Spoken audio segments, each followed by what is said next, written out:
Rehenes. ¿Por qué ejecutaron a los periodistas de El Comercio? Por Arturo Torres, María Belén Arroyo. A Javier, Paul y Efraín, buscadores de historias. A sus familiares, buscadores de la verdad. Y en cuanto a los hechos acaecidos en el curso de la guerra, he considerado que no era conveniente relatarlos a partir de la primera información que caía en mis manos, ni como a mí me parecía, sino escribiendo sobre aquellos que yo mismo he presenciado o que, cuanto otros me han informado. He investigado caso por caso, con toda la exactitud posible. La investigación ha sido laboriosa, porque los testigos no han dado las mismas versiones de los mismos hechos, sino según las simpatías por unos o por otros o según la memoria de cada uno. Túcides, Introducción de la Guerra del Peloponeso, siglo V a.C. Introducción.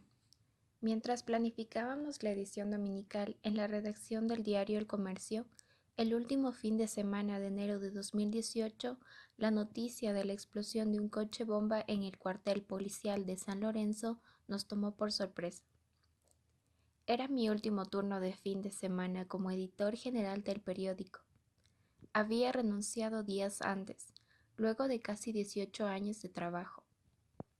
La información era desconcertante. No era claro entonces quién había causado la detonación, ni cuáles eran sus motivaciones. Con las horas se supo que los autores eran disidentes de las FARC. Luego se conoció que el líder era Huacho. La sección seguridad organizó un equipo para esa cobertura. Se desplazó a San Lorenzo ese fin de semana. Lo integraban el periodista Fernando Medina y el fotógrafo Paul Rivas. El atentado terrorista no tenía precedentes.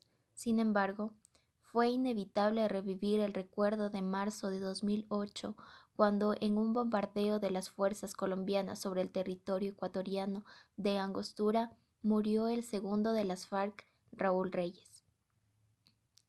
Ese hecho dio origen a la investigación que publiqué en el libro El juego del camaleón, los secretos de Angostura, que mostró los nexos de las FARC con funcionarios y diplomáticos del gobierno del entonces presidente Rafael Correa.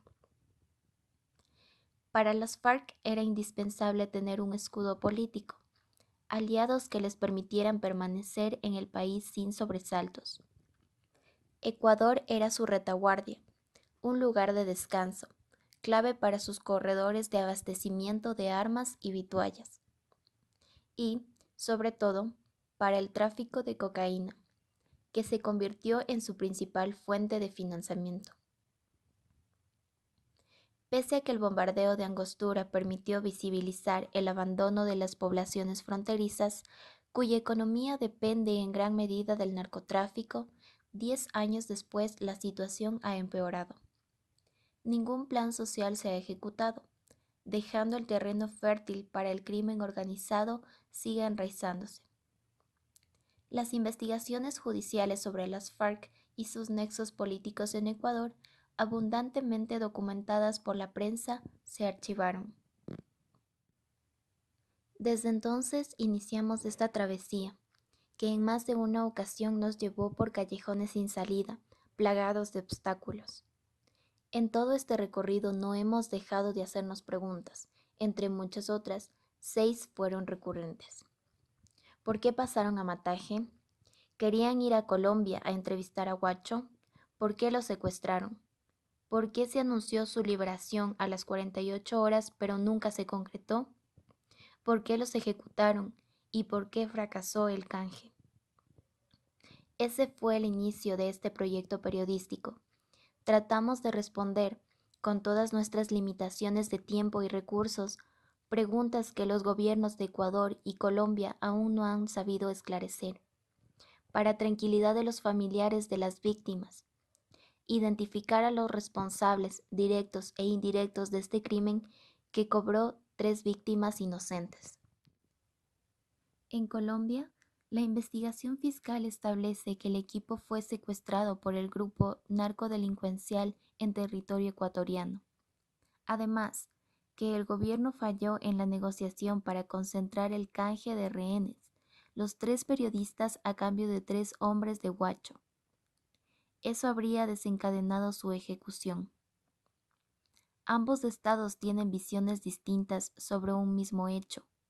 Nosotros tratamos de ubicarnos en el medio de esas dos posiciones opuestas. Intentamos mostrar en qué circunstancias ocurrió el secuestro y ubicar este hecho en el contexto de la crisis de la frontera norte. Nos esforzamos por reconstruir lo que pasó, por qué ocurrió y cuáles han sido las consecuencias luego del plagio. No pretendemos ser fiscales ni jueces, ni actuar en nombre de la justicia. No es nuestro interés responsabilizar ni exculpar a nadie. Esa es una tarea de las autoridades judiciales. Definimos varias hipótesis centrales y nos enfocamos en confirmarlas o descartarlas, alejando los apasionamientos y subjetividades, apegándonos con disciplina al método.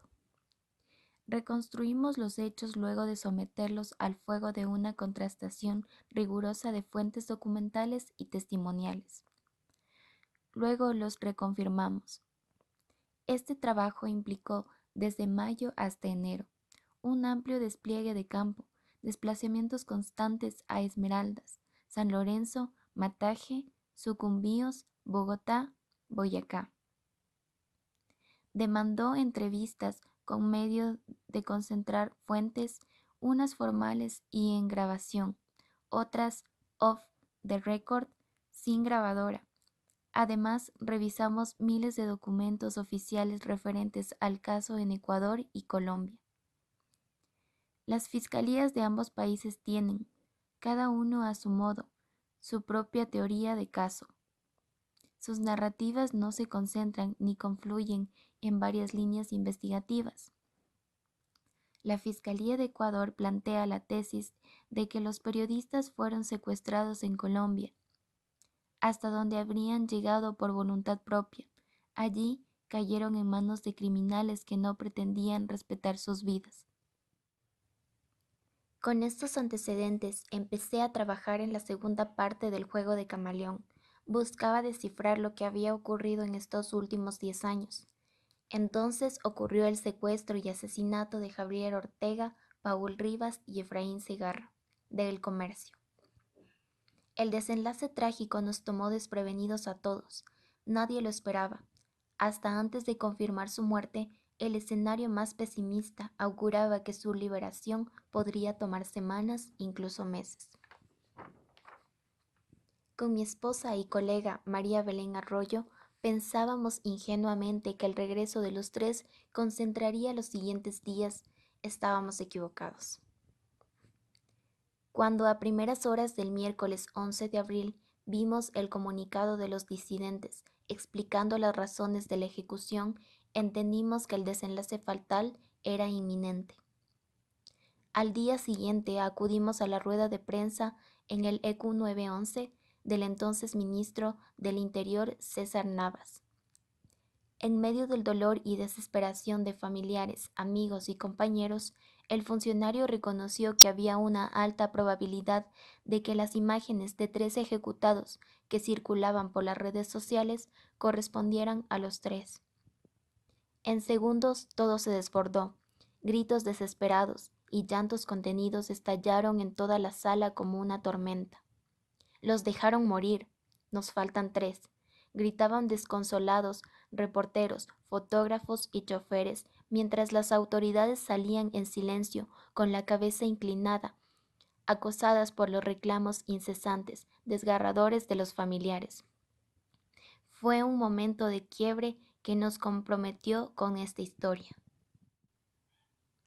En Ecuador esa proyección se minimizó, aunque incluso el entonces presidente Rafael Correa dio declaraciones sobre el impacto que podrían tener las disidencias guerrilleras.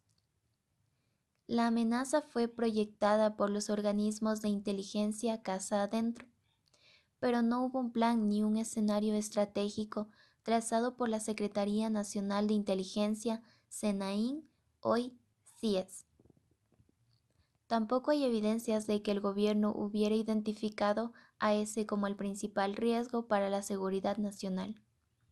Por eso, no se aplicaron acciones preventivas integrales para las poblaciones fronterizas más vulnerables.